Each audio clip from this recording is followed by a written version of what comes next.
Hello, and thank you for joining us today. Welcome to our webinar titled Evaluation of Residential Behavior-Based Programs. This webinar will run for about 75 minutes, during which time we'll have 3 formal presentations plus some time for questions and answers. For all of you in our audience, all the phone lines are muted. If you do have questions, please type them into the text box, and we'll do our best to get them answered during the webinar today. The webinar is being recorded, though. The recording and slides will be available at the LBL webinar website, listed on this slide and other slides during the presentations, perhaps as early as today or tomorrow. I want to note that funding for this webinar is from the U.S. Department of Energy's Office of Electricity Delivery and Energy Reliability. And LBL is conducting this series with input from and collaboration with the Department of Energy, as well as with the U.S. EPA, the National Association of Regulatory Utility Commissioners, and the National Association of State Energy Officials, who I want to very much thank for their support on this webinar series. Please let me start off the webinar today by introducing myself. My name is Steve Schiller, and I'm an affiliate and senior advisor in the Electricity Markets and Policy Group at Lawrence Berkeley National Lab. I've worked in the energy industry for quite a few years now, with a great deal of that time focused on efficiency, demand response, and distributed generation. And one of my areas of expertise is in evaluation, measurement, and verification, and I'm very fortunate to be the facilitator for this webinar series. LBL, which is hosting these webinars, is supported by the U.S. Department of Energy to conduct non-classified research, and we're operated by the University of California. LBL, with funding from the Department of Energy, provides technical assistance to the states, primarily state energy offices and utility regulatory commissions. And before I say a few words about the technical assistance, let me also just mention our disclaimer here in very small print at the bottom, which essentially says that DOE, LBL, the University of California, and anyone who's ever known or ever known me takes no responsibility for what I or any of the other speakers are going to be saying today. I mentioned that the LBL provides independent and unbiased technical assistance for state utility regulatory commissions and energy offices, as well as tribes and regional entities in a wide range of energy areas such as efficiency and demand response, renewables, and various grid-related topics. So contact information for the technical assistance is available via the websites listed here on this slide. And for those who don't write too fast, again, these slides will be available on the LBL EM&V webinar website within a day or so. And for those of you who don't have that site, you can just simply Google LBL EM&V webinars, and I believe it pops up pretty quickly. This series are designed to support activities for documenting energy savings and other impacts of efficiency programs.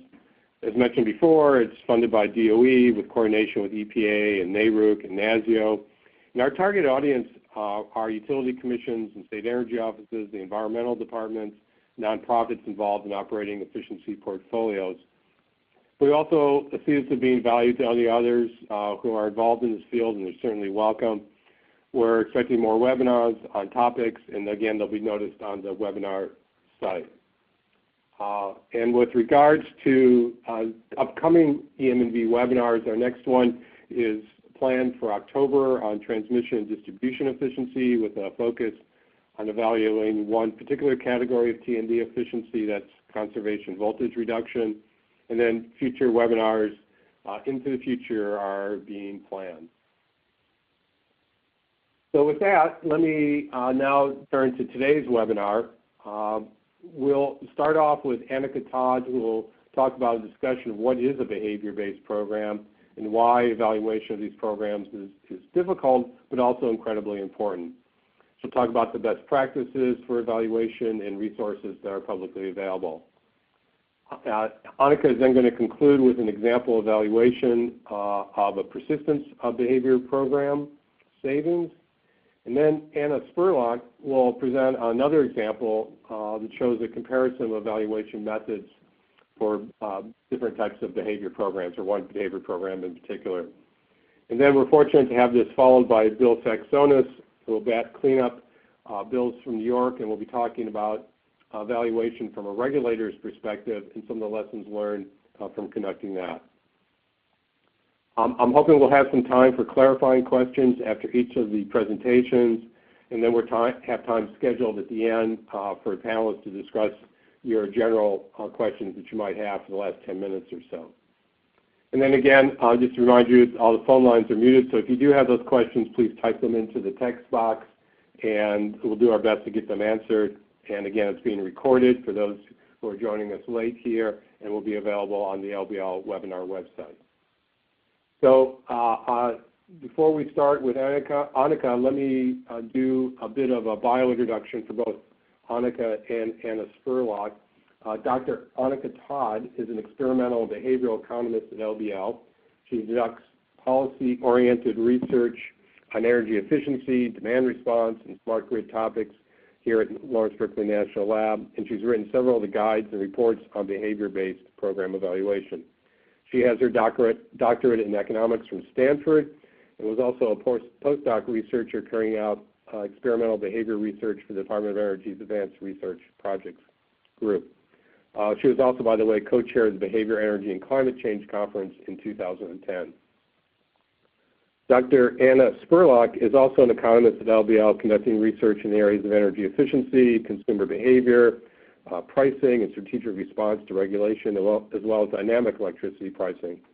She has her doctorate in agriculture and resource economics from the University of California at Berkeley, and her expertise is in behavioral economic theory and models, econometric and statistical analysis, experimental design, and industrial organization of strategic pricing models. So with that, Annika, if you could take it away with your first slide. All right, thanks, Steve. So as Steve basically already mentioned, and just to give you a basic overview of what I'm going to talk about, first I'll just discuss what exactly behavior-based programs are.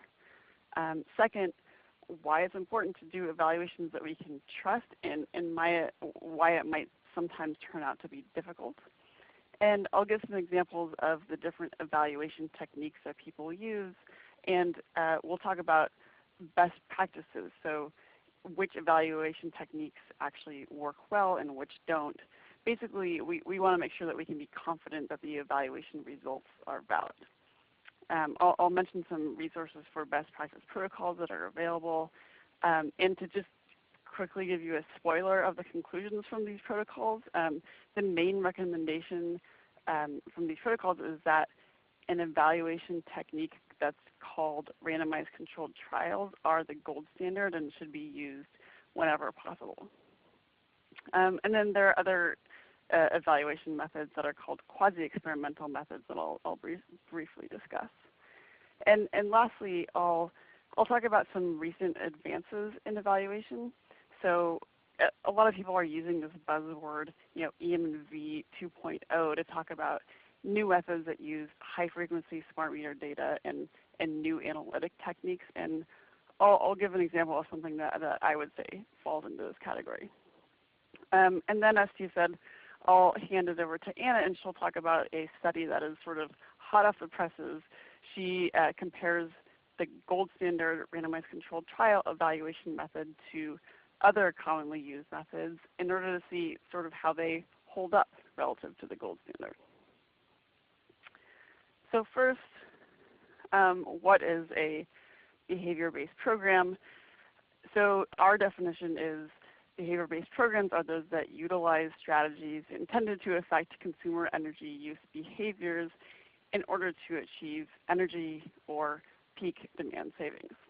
And traditionally, these programs include things like outreach, education programs, competition between different households, rewards for reducing energy use, benchmarking, and feedback elements.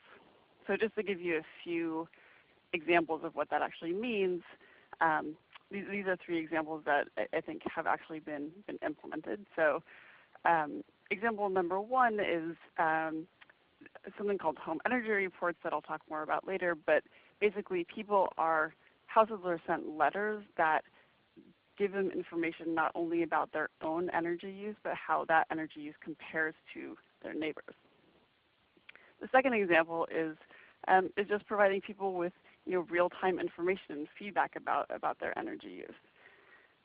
And the third example is having people sort of set their own goals and then give them rewards for when they meet their goals to saving energy.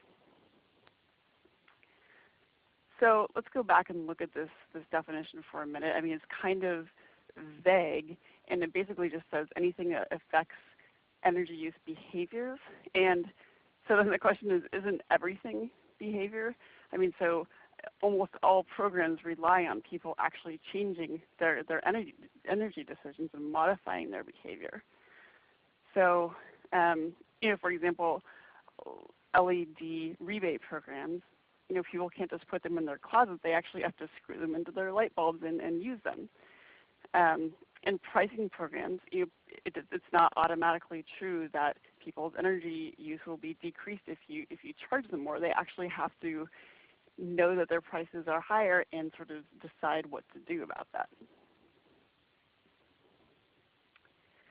So some examples that might be thought of as behavior-based programs but aren't traditionally thought of potentially. The first is something called a behavioral demand response program. So in this program, people receive letters that compare their energy use to neighbors, but they compare their energy use during peak hours, high usage hours, typically the afternoon or evening, to their neighbors. And this actually has the elements of many different types of programs. So first, similar to traditional behavior-based programs, is comparing usage to neighbors. Second, it is a demand response program because it's focusing on these peak hours.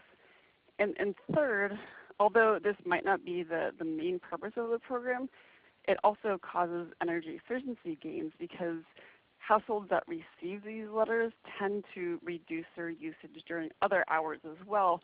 And this is something that people commonly call spillover. The second example is a critical peak pricing program where households are charged a higher rate during peak hours on days where the electricity system is overloaded, which they call critical days. So, again, first, it's a demand response program because it focuses on reducing peak load. Second, it clearly sort of includes behavior because people actually have to do something like reprogram their thermostats during these peak hours. And then third, again, this program also has spillover. So it turns out that households that are subject to this pricing program reduce their usage not only during the peak hours that are the target of this program, but also during other hours. And Anna is actually going to talk a lot more about that. Okay, so the point here is that I think the lines are really blurred between energy efficiency, demand response, and behavior programs.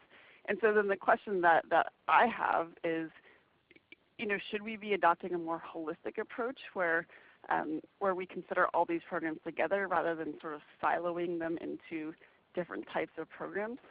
And I'd love to hear your guys' thoughts on this because I think it's an interesting topic.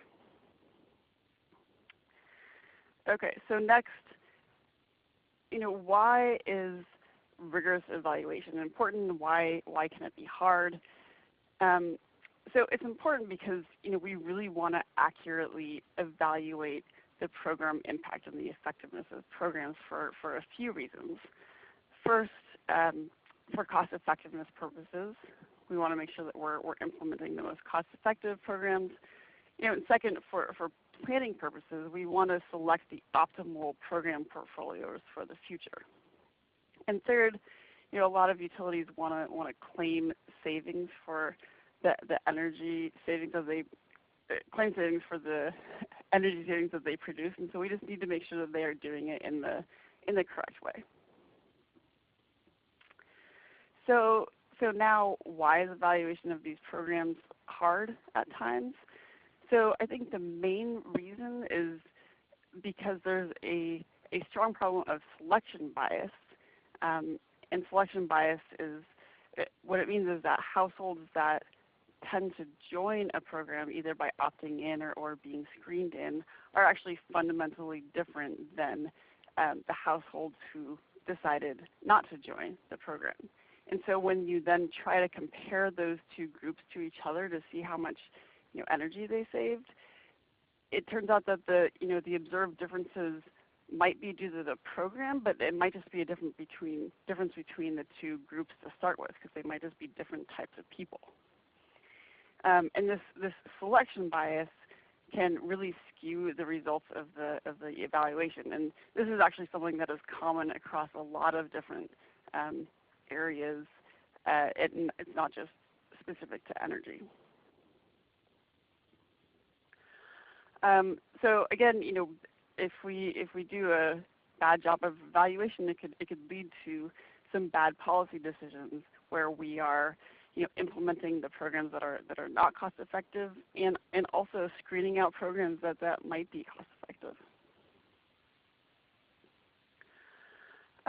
So now I'll give you some examples of different evaluation choices that people tend to use. So I'm going to split these into two groups. One is something called a randomized controlled trial, which I mentioned before. And the other group is going to be called the quasi-experimental methods. And so I'm not going to talk about all of these. I'll just briefly mention that propensity score matching is something where you basically try to create two groups that are as similar as possible using all the data that you can about the two groups. And then the other one that people tend to do is something called the pre-post comparison. It's also called the baseline method, where basically you say, how much energy did this person use this week versus how much did they use last week, and use that difference to decide how much energy they saved. And then there are many other ones, and the question is, how can you actually tell which one of these methods that you should be using? So that's why I'm now going to go over what our best evaluation practices are. So here are 4 protocols that actually try to answer this question of what are the actual best practices in evaluation given all the different choices that are out there. So the first resource is the C Action Report. It's called EM&V for Residential Behavior-Based Energy Efficiency Programs, Issues and Recommendations. It was in 2012, and you might not be able to read the text on the slide, but these reports will all be available on the website. And the second one is the Uniform Methods Project, and our chapter is 17, which is the Residential Behavior Protocol. And we're actually doing a new version of the Uniform Methods Project soon. Likely it'll be done sometime in 2016 or 2017. And also, as Steve mentioned, we do provide technical assistance. And actually, many states and regulators have actually adopted the protocols from these reports, so I think they're very widely used. Okay, so I'll briefly go over each of these resources. So the first one, the C Action Report from 2012, the goal was to figure out which evaluation methods result in a high degree of confidence that these program impact estimates are valid. And let's have a drum roll. The key recommendation is that the gold standard of evaluation is to use a randomized controlled trial whenever possible. And this is a picture of me doing my 6th grade science experiment where I sort of sat outside of a Safeway and got people that passed by to participate in a randomized controlled trial for something very important, which is testing whether they could tell the difference between Coke and Pepsi. You can probably tell how old I am by the cues in the photo, the clothing trends and the rollerblades. Okay, so now I'm going to get into a few of our key recommendations. As you can see, we use in this C-Action report, we use a star-based ranking system where we recommend using methods that are 3 stars or higher. So again, the primary recommendation of this report is that basically good evaluation will stem from good program design. And again, the gold standard is a randomized controlled trial because this will result in an analysis that is relatively transparent and straightforward, and will result in estimates that are robust, accurate, and valid. And so we can really have a high degree of confidence in the evaluation and energy savings. The reason for this is that randomized controlled trials basically mean that households are assigned to a program randomly.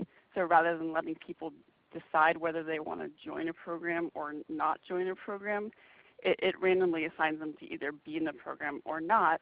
And so it solves this selection bias that I was talking about earlier.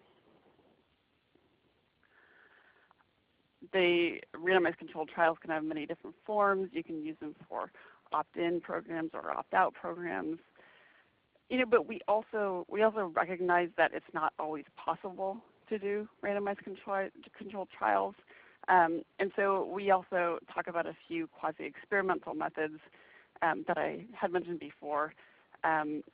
Basically what these methods try to do is correct for the selection bias in the best way that they can. As I mentioned, propensity score matching tries to compare 2 groups the best way that they can. But basically, you can only have a lower degree of confidence in the validity of savings estimates from these types of methods. And Anna will talk a lot more about what each of these methods are and how they compare to each other.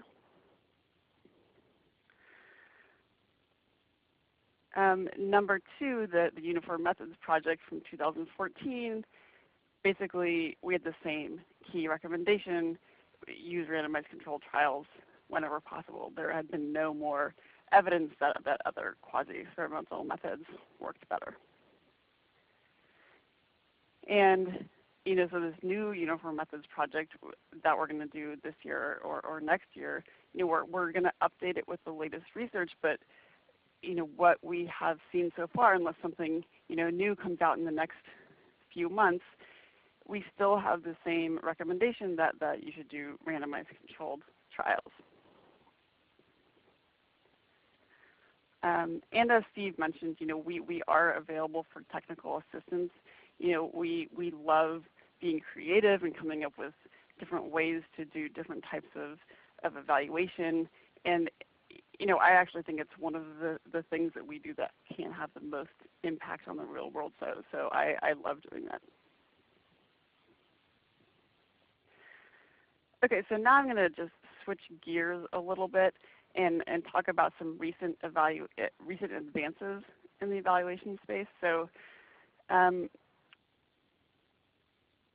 first I'm going to talk about what people are calling EM&V 2.0. Basically, there's I think we're seeing a huge data explosion, if you will, in the energy space. All of these smart meters that are being installed, smart thermostat, other things, these provide a really vast and constantly growing stream of very rich data. So then the question is, what can we do with all of this data? And it opens up a lot of possibilities for new types of analysis and new evaluation methods. And this is very exciting for someone like me because it means that we can answer questions that we were previously unable to answer and come up with new methods. And I think that there is increasing interest within the energy industry to tap into those opportunities that these data can provide.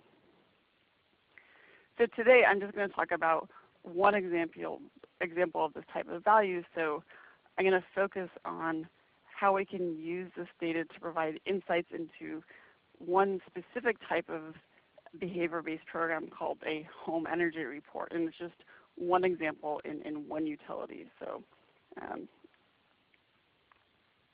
it might extend to other ones and is useful for them also. So first, I've mentioned home energy reports. What exactly are they? It's basically people get these letters in the mail that give them information about their own energy and how their energy compares to their neighbors. And these studies typically have a lot of customers, between 20 and 80,000, and they achieve 1 to 3% electricity savings across all these customers. And that seems like a small number, but given the large number of customers, it actually generates a big amount of total savings. So one of the key questions for behavior-based programs is, what is the short-term persistence of savings? So I'm going to here give you an example of how smart meter data can help answer that question. So here on this slide, what you're seeing is on the y-axis the estimated savings, the percentage of actual daily kilowatt hours, so basically savings on the y-axis, and on the x-axis it's just the days after people receive these mailings in the mail. So what we're seeing here is there's a quick ramp up in the first 15 to 20 days, which is great. It's like you get a lot of savings at the beginning. And so now I'm going to zoom out for a bit. So here's the second mailing. Here's zooming out again, the third mailing, and the fourth mailing. And so there's a few observations we can come away with. One is that the savings look like they continue between mailings, and the other is that the level of savings appears to vary somewhat. And so what we don't know from this data is whether these mailings actually had no effect, or if they potentially just stop people from reverting to their old behavior. It's hard to know whether mailing 3 and mailing 4 actually mattered, in other words. So next, I'm going to give an example of how this smart meter data can evaluate what people. Next, I'm going to talk about the long-term persistence. I'm just going to give you a very short bite about that. So there's a lot of results from recent examples. It basically shows that savings persists while these mailings continue. If you discontinue them, the savings, they still persist, but they tend to decay slowly after the discontinuation. So maybe the right thing to do is once every 6 months or once every 8 months. That hasn't been tested yet, so we don't know exactly the right time between mailings. And so the final example is so evaluating what people are doing. So what measures they might be implementing. So are they replacing their refrigerator with a more energy efficiency one, or replacing their air conditioner? Are they just turning out the lights more? And so we have a recent study that actually shows the results are not definitive, but they are suggestive of a decrease in air conditioning usage. And our best guess is that what people are doing is changing their thermostat set point. Okay, so that's it for me. And next, Anna, as I mentioned, is going to talk about a very current evaluation study using real-world data. So back to you, Steve. Yeah, well, thank you, Annika. So that was Dr. Annika Todd from LBL, and as she mentioned, next up is Dr. Anna Spurlock. Before we turn to Anna to talk about another example and discussion of comparison of the gold standard, I want to ask you a question that came in, Annika, about the use of big data. There's a lot of discussion and hype about that, and with this information beyond the energy savings, are there other things that can be used, that can be gained from this information, used for energy or non-energy I'm not sure if that was completely triggered by your slide with the comparison of Coke and Pepsi, but I know there's other uses, and there were several questions that came on to whether Coke or Pepsi came out ahead. So I don't know if you want to discuss that or save that for a later time. But about the big data, what else can we use that for, and how else can it be valuable? Yeah, so both very important questions. So first, Pepsi came out the winner in that test. Even though people thought they liked Coke better, they actually turned out to like Pepsi better when they were blinded. And then the second, what are other cool things that we can do with this data? I mean, I think that this sort of space is just starting out because there are all these new sort of analytic techniques that people like Google and Amazon use, and so I think there's a lot of possibilities. Something that we currently here at LBNL are working on is using that data to sort of pool people into different behaviors that they use throughout the day. So different load shapes. We sort of group all the people with a load shape where people have breakfast and they spend a lot of energy, a lot of electricity, and then they have dinner together, which is different than the people who maybe go straight to work and they only have a peak in the afternoon. And our main goal is not just to see what these people are doing, although that's also interesting, but is to use those groupings for targeting purposes of programs. So to see, when we group people together using that data and those load shapes, which of those people are, first of all, most likely to agree to join a program, and then second, which of them are the most likely to actually create savings, either energy efficiency savings or demand response savings. So it's like who would be the most valuable to target using this data. And it's great because you don't have to actually survey people or use other information. All you have to do is have this smart meter data, and you can sort of use that to target people. Well, great. Well, thank you very much. I do want to move on to Anna's presentation. We did get in a fairly technical question, and if we have time after Anna's presentation before Bill's, we might want to get into this. And I just mentioned there was a question about the basis for your recommendation for the propensity score matching method over other matching methods. And if we have some time towards the end here, I might try to get to that one. Otherwise, I also want to mention that the resources that you mentioned talk more about these choices and be available to folks through the webinar website as well. So with that, Anna, if you could start off now. Thank you. Sure, great. Thanks, Steve. Okay, so like Annika mentioned, I'm going to be talking a little bit about a project we did that is comparing the evaluation when using a randomized controlled trial methodology for time-based rate programs and comparing them to evaluations when other methods were used. And I'll talk more about the specifics of that as I go. So as Annika mentioned, there's a little bit of repeat here, that randomized controlled trials are considered the gold standard of evaluation and widely used in many fields.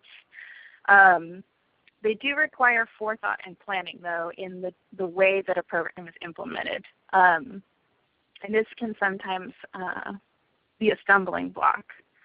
Other types of evaluation methods that have more commonly been used, one benefit of them is that they can be applied after a program's been in place.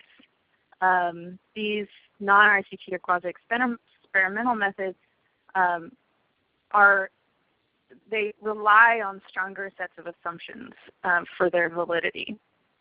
And it's never clear to what extent they're succeeding in meeting the requirements of sort of hitting the nail on the head in the evaluation. So that's something that we're able to shed a little bit of light on here in this one instance. As Annika mentioned, in sort of talking about what constitutes a behavior-based program, this is just sort of reiterating that, other types of programs like commentary reports or kind of information feedback have to its behavior-based, and that term has been used for those types of programs more commonly, whereas demand response has been considered something different. To just highlight that,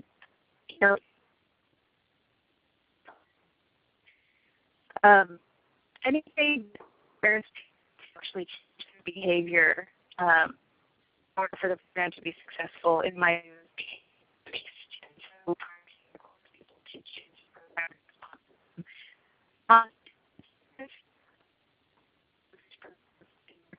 And induce people to change their behavior through a message or feedback or a nudge or that kind of thing.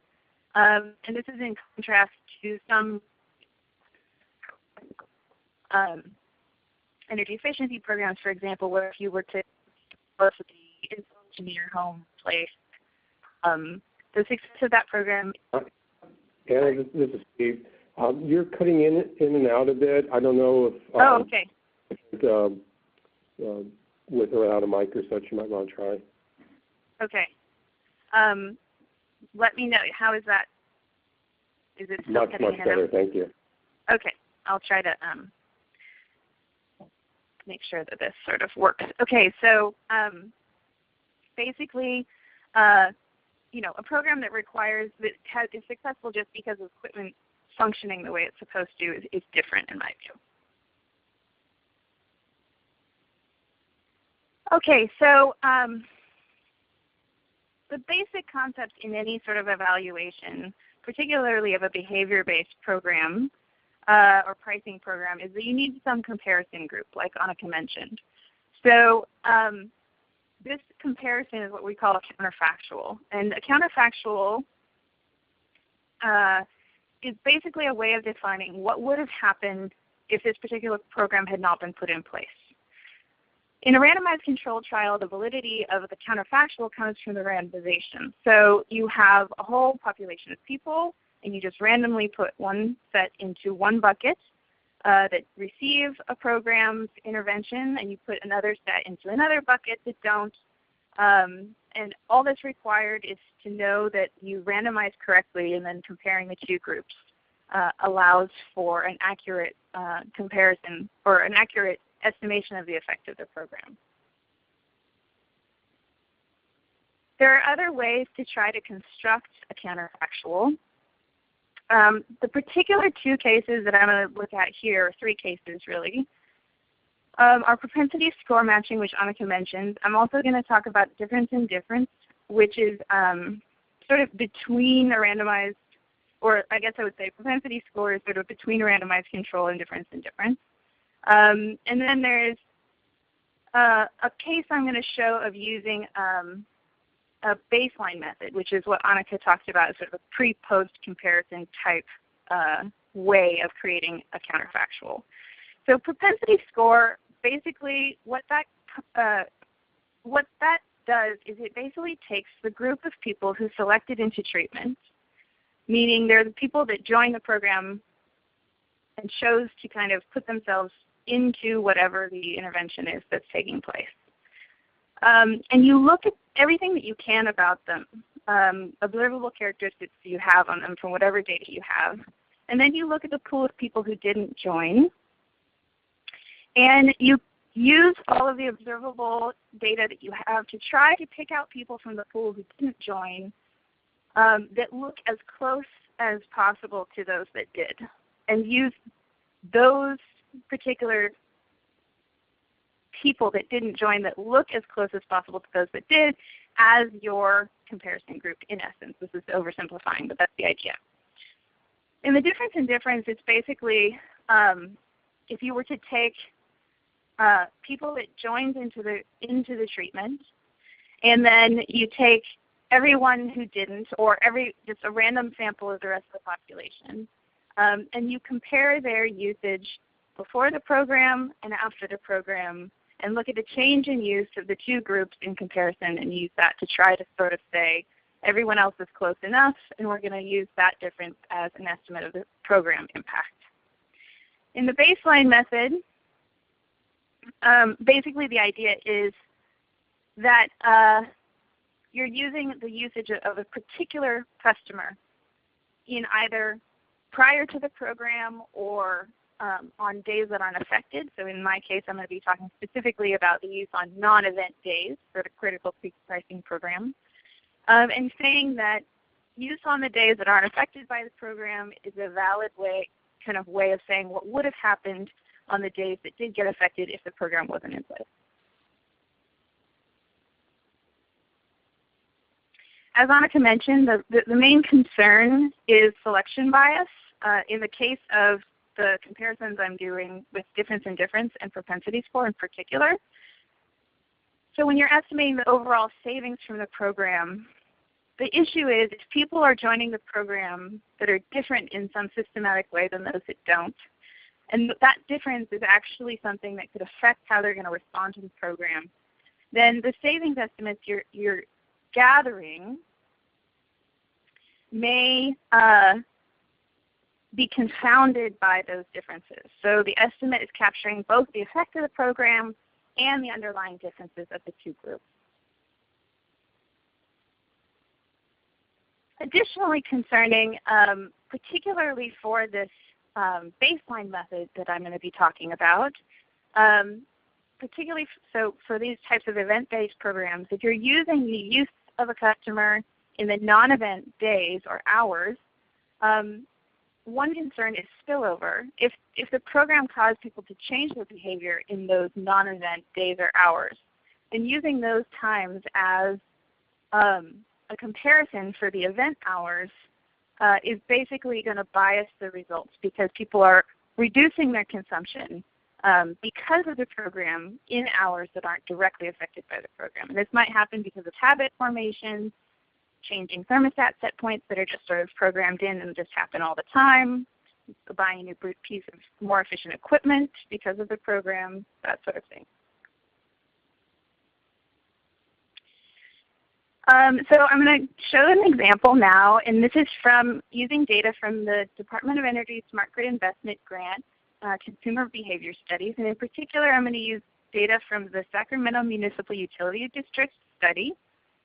SMUD tested several different time-based pricing types, time of use, critical peak pricing, and also combined time of use CPP.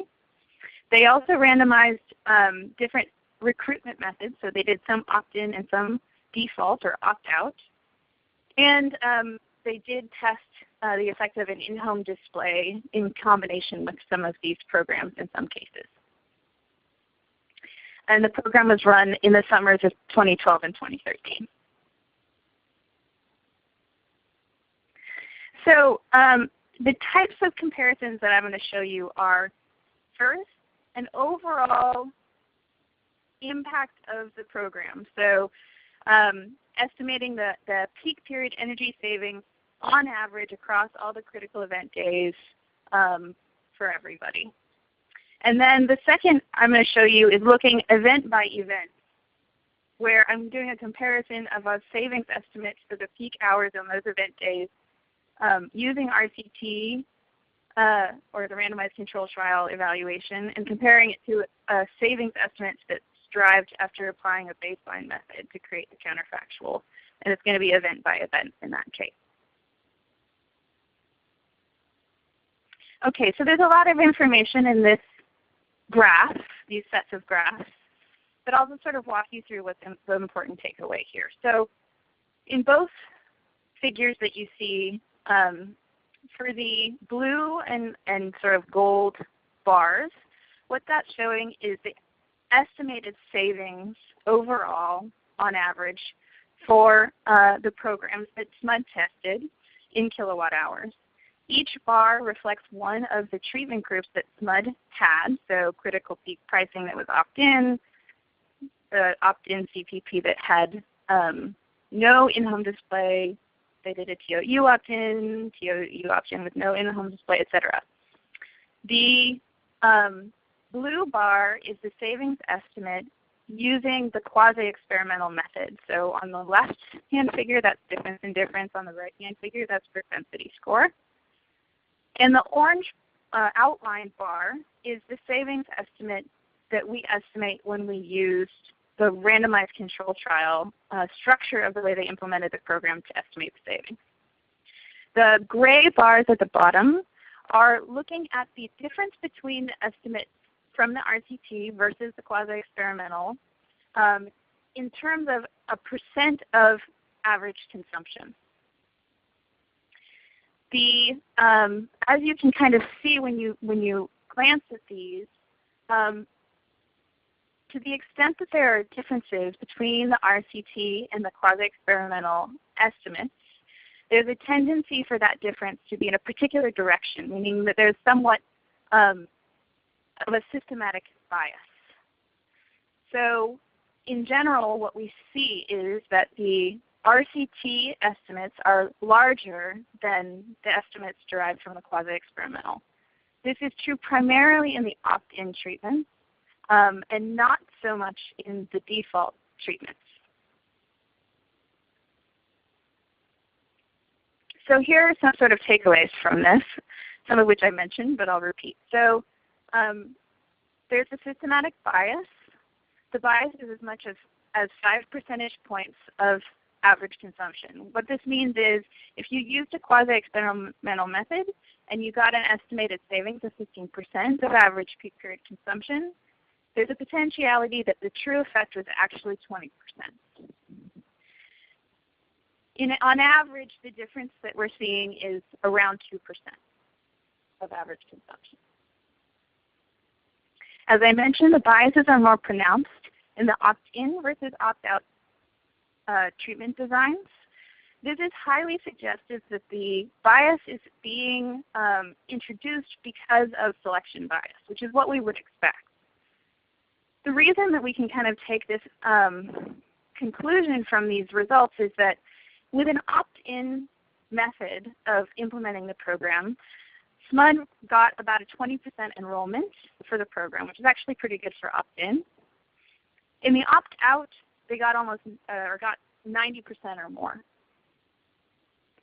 So this means that if you're comparing your treated group to the non-treated group, this kind of randomly selected control group,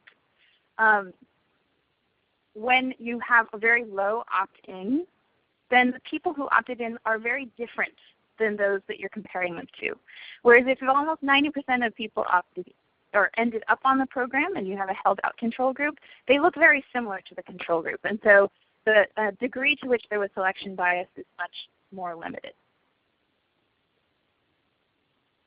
These are now results looking event by event using the baseline method. I didn't mention this, it was on the slide earlier. The particular type of baseline method we're using as a comparison is what's called a 4 and 5 adjusted baseline. So basically what that means is they take the 5 days that are not weekends and not holidays and not event days preceding a given event day, and they take the 4 days within those 5 that are the highest energy consuming days for a given consumer. And then they use that as the baseline comparison days for a given event. The adjustment comes from using the off-peak hours in those baseline days and the off-peak hours in the given event day to do a bit of an adjustment between the comparison to account for, generally it's to account for weather differences is the idea. So in these graphs that you're seeing, I've flipped it a little bit just to keep you on your toes. Instead of savings, I'm showing it as a load impact, so it's a negative value, and it's in kilowatt hours. And the blue bar is the estimated savings on average for everybody, event by event. Each bar is an event, using the baseline method. And the orange bar, again, is that same savings for the same amount when you use the randomized controlled trial as the basis for the comparison. So once again, we see that there is a systematic bias.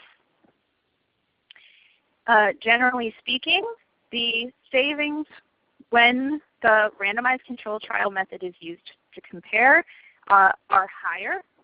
There's a bigger impact to the load consumption in the peak period than when you use the baseline method. So the baseline method underestimates the treatment effect. The difference is as much as 20 percentage points of peak period consumption. So a true effect of 25% might have actually been estimated to only be 5% if the baseline method were used, to put that in kind of interpretable terms. Another way to look at it is that the 4 and 5 adjusted baseline in this case, the estimates were on average between 39 and 46% of the randomized controlled trial estimates. The results here, and based on our understanding of this program from other evaluations, is that it's highly suggestive that the difference is coming through spillover effects. This is because customers change their behavior in non-event hours in response to a critical peak pricing program. They have habits. They change their thermostat settings. So if you're using the non-event hours as the comparison, those hours already have reduced consumption as a result of the program. And so the savings that you estimate if you use those as your counterfactual are biased. So that's the summary of the results from this particular comparison. So Steve, I'll go back to you if you want to kind of suggest that we have any particular response to questions that have come through.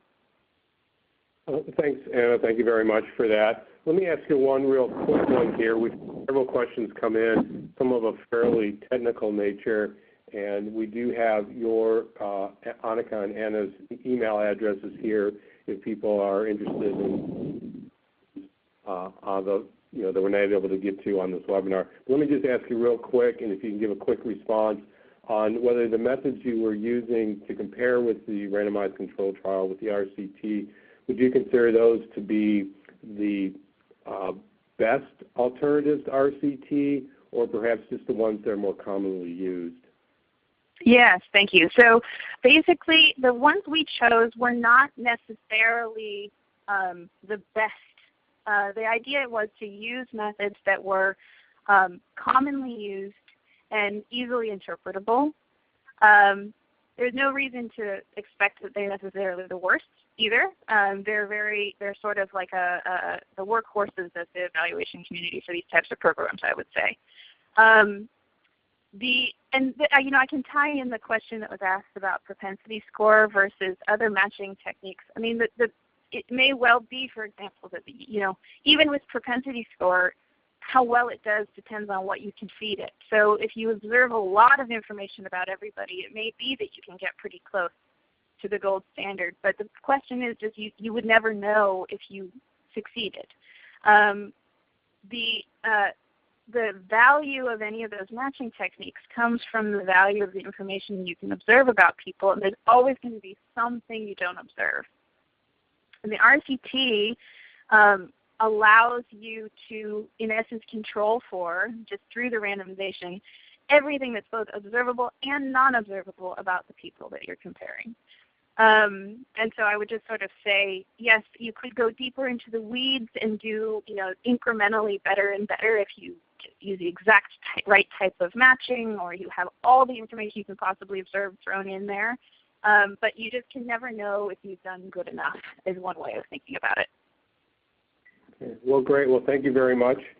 And now I do want to turn to Bill Saxonis, and we're very happy to have Bill here to talk about his experience as both a regulator and an evaluator.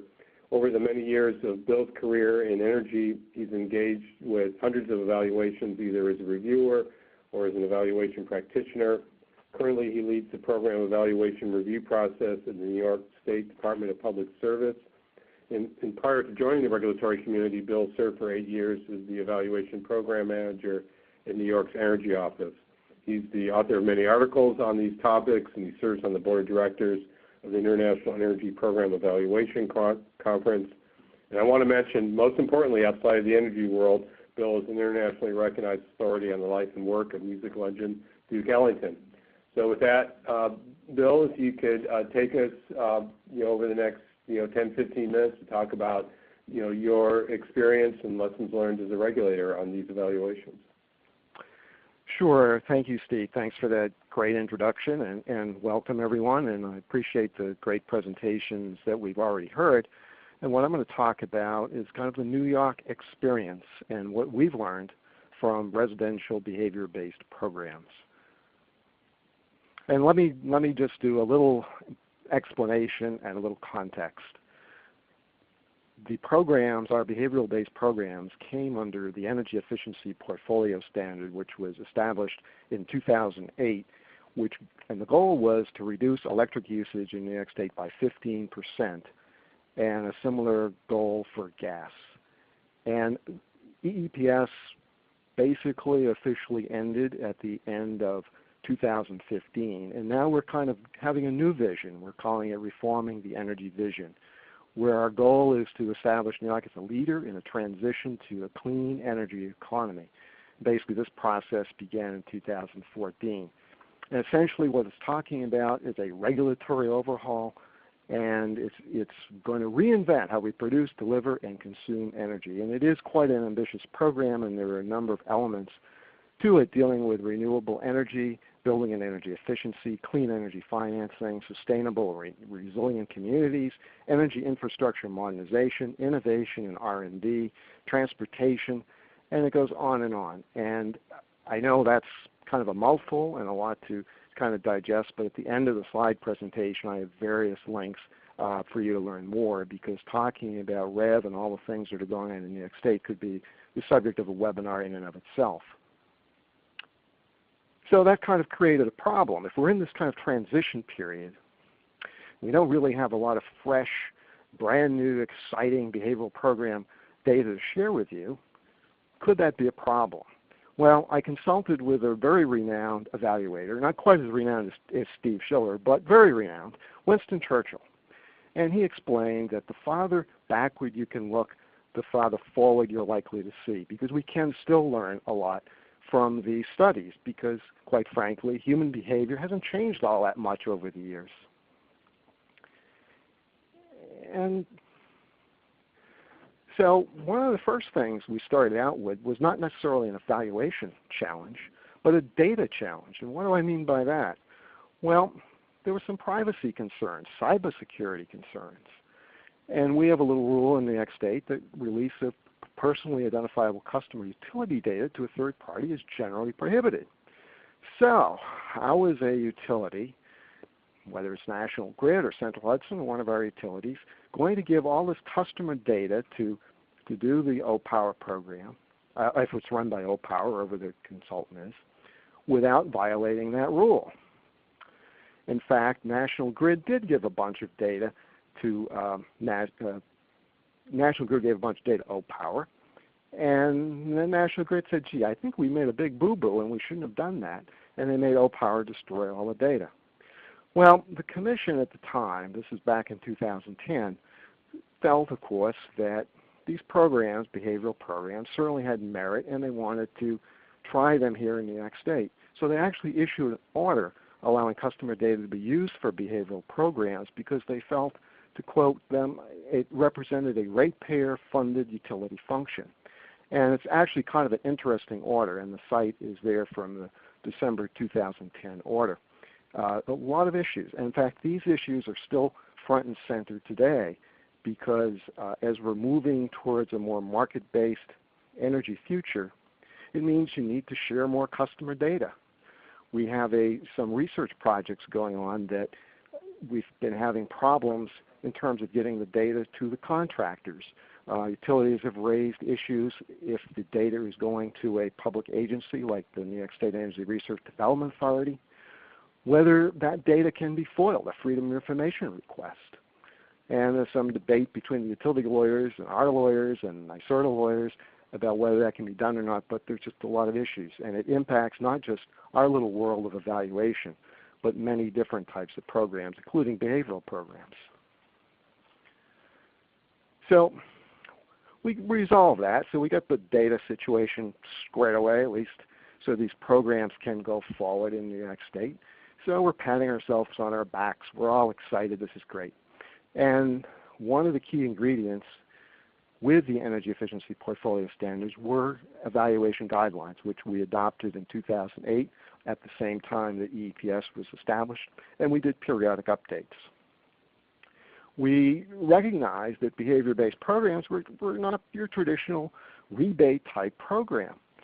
And so we said, gee, we need some guidelines. Well, lo and behold, our evaluation advisory group adopted the C Action Issues and Recommendations report, the very report that you saw a picture of in the first presentation, because it really does an excellent job of highlighting best practices and really gave our utilities guidance in terms of how to evaluate these programs.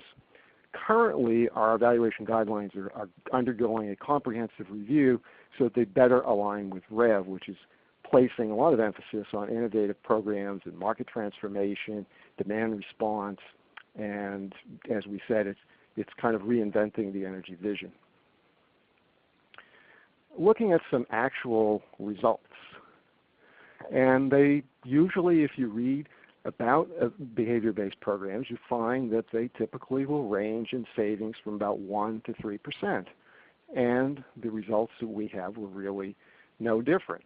As you see, National Grid electric savings of about 2.43%, gas savings a little bit under 1%, electric for Central Hudson 2.45%, and gas savings about 1.44%. Rochester Gas and Electric and New York State Electric and Gas also had a program. Their evaluation is still kind of a work in progress.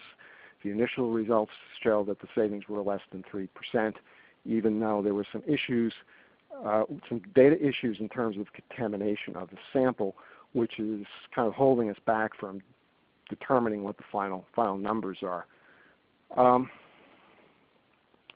What else did we learn from these evaluations outside of just the basic numbers?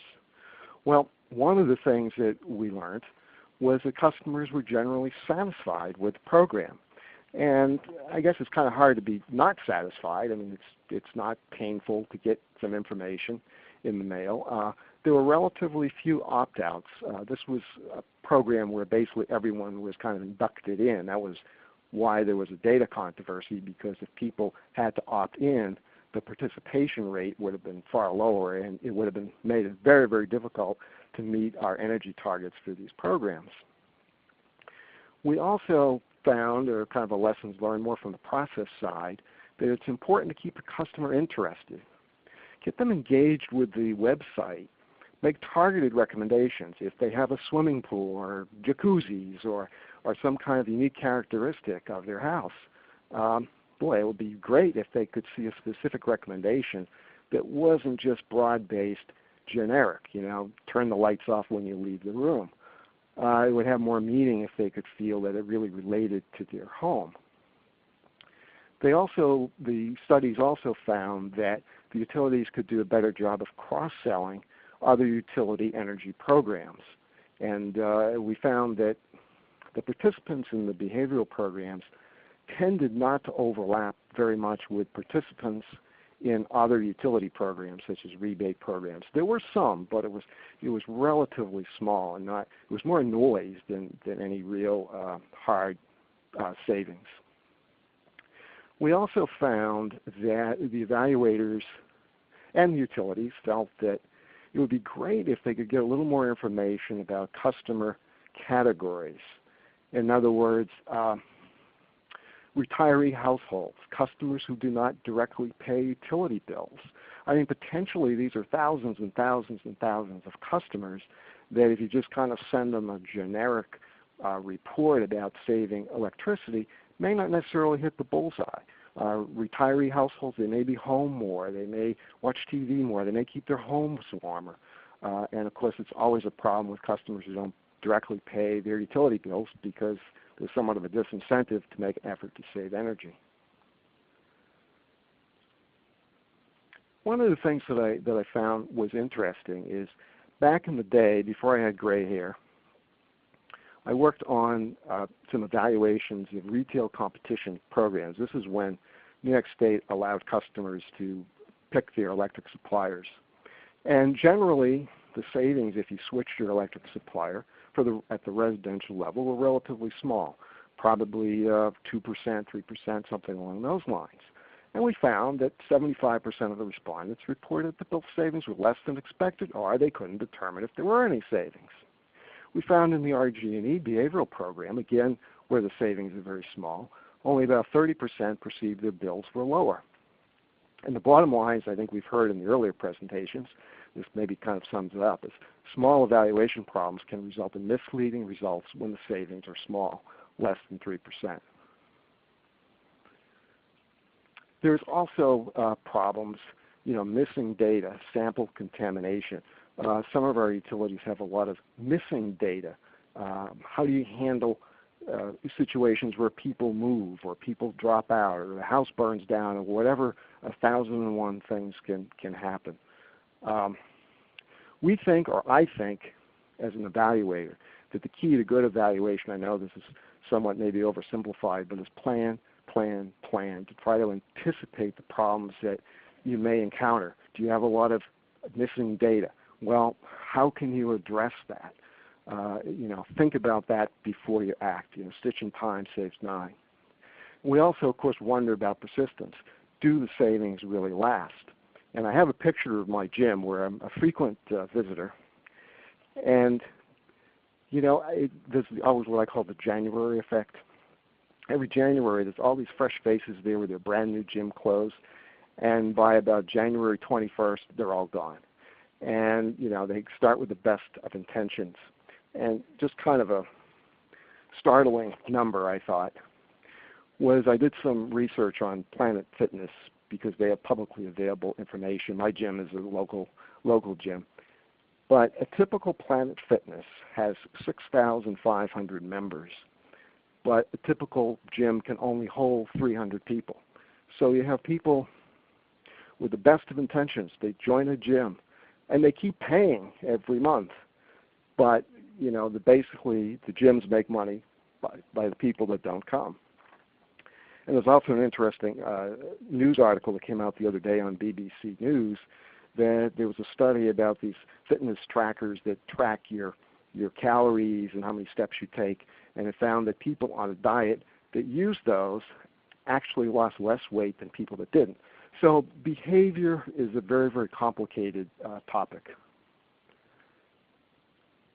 And just to kind of give you an update of what's going on, we're kind of in a transition period from our EEPS programs to our REV programs. Central Hudson and National Grid are going to continue to offer residential behavioral programs. RG&E and NYSEG will not. And influenced by the evaluation results, we've always stressed that the evaluation results should be useful. They should have actionable recommendations. Both National Grid and Central Hudson have placed increased emphasis on customized energy tips, improved cross promotion, and enhanced web interaction. And National Grid is also adding a rewards program. Now, these are the last two slides here are from a presentation I did at the International Energy Program Evaluation Conference out in Long Beach. And I was talking about a lot of evaluation concepts and guidelines and such. And I said what it really all comes down to is this is hard to do. It ain't easy, especially trying to document behavior. And so we have a choice. It's kind of a binary choice. We can follow the famed evaluator Homer Simpson, who said, if something's hard to do, it's not worth doing. Or American hero, Duke Ellington, American genius, who said a problem is a chance to do your best. And so I hope everyone in this call will follow the latter advice, Mr. Ellington's advice, because I think it's far better than Homer Simpson's advice. And it's hard to do, but we just got to do it. And I commend LBL for all the research and work they've done in trying to enhance the methods for evaluating these programs. So I'd like to thank you for your attention. And on this last slide are various links to some of the reports I mentioned. And if you want to learn more about REV and EEPS and all those other things, there's a link to the Department of Public Service webpage and also my email if you have some specific questions. And there I am with a baseball cap saying thank you, thank you, thank you. Thank you. Bill, thank you very much for that presentation and the ultimate comparison of behavior between Duke Ellington and Homer Simpson. We can maybe do a study later to see which camp all of us fall into. As we reach towards the end of our webinar time, and we can probably go over a few minutes if our speakers can stick around, I have two general questions that I want to ask about evaluation processes, and the other about some of the evaluation. In terms of process, I don't know if anyone would like to comment. What questions come in for our webinar, but also over the last several years, there's a potential for simulation to be used for behavior-based programs. And then my second question is going to be around, in the evaluation results, have you seen any patterns where a significant percentage of the savings come from a small portion of the target population? So I'll start with the first one. Are stipulated or deemed savings a possibility for behavior-based programs? And I know, Annika, you've worked on that, if you have any comments on that, or others. Yeah, sure, I'll start. I guess, yeah, I would love to just have a rule that says, this behavior-based program generates that amount of savings, and then not have to spend any money on the evaluation part. But I think that we will potentially get there in the future, maybe, but we are definitely not there yet. These programs haven't been running for long enough, and the results tend to vary across different utilities and in different areas, and depending on which customers they are. So, so I guess I would say that I don't think that we are there yet, and none of our protocols are, for this year or next year at least, are going to say that that's a good idea. Anyone else want to comment on that? Yeah, I would agree with that comment, but I would also add that I know our current commission is very interested in getting evaluation results quicker and faster, and so I think having more deemed results would be beneficial in terms of a long-term goal. But as an evaluator, I don't think we're quite there yet.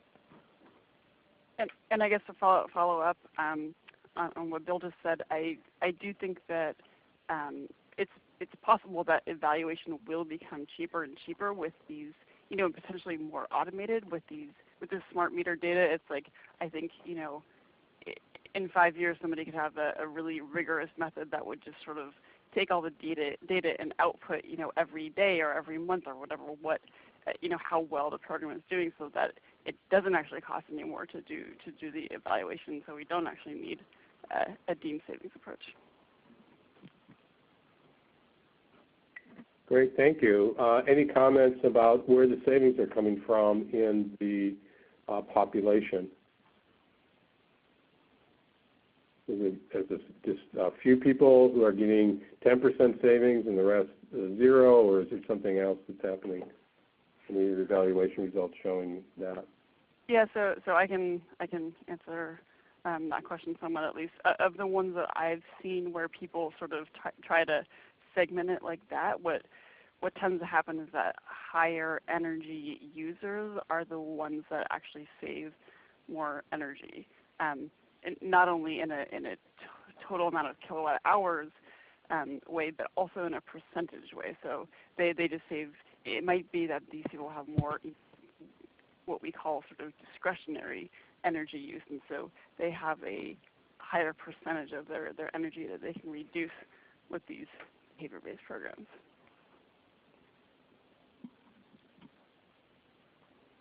Great. Any other comments on that? Now we do have another question that came in. So I'll ask the other question here as we get towards the end of our webinar time.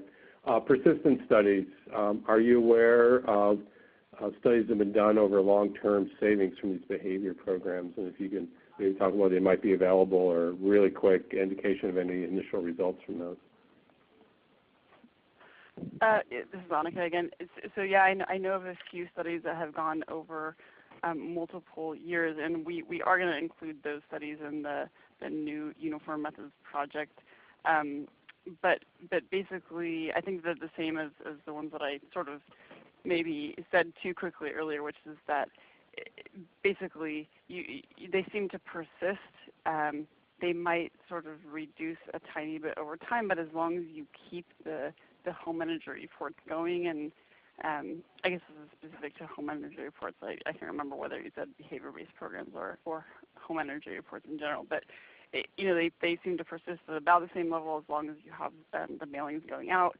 If you stop the mailings, they sort of decrease slowly over time. And so that's the most long-term persistence we have. I think it would be great to get, we don't have anything that's like, 10 years or even 5 years, I don't think. So, I mean, obviously as that kind of information comes in, we can have a better sense of the persistence, a better sense of what people are doing, and also maybe it will tell us that we really can move to a deemed savings approach if it's just, relatively constant over time. Okay. Well, thank you very much for that, and we've actually reached the end time for our webinar today.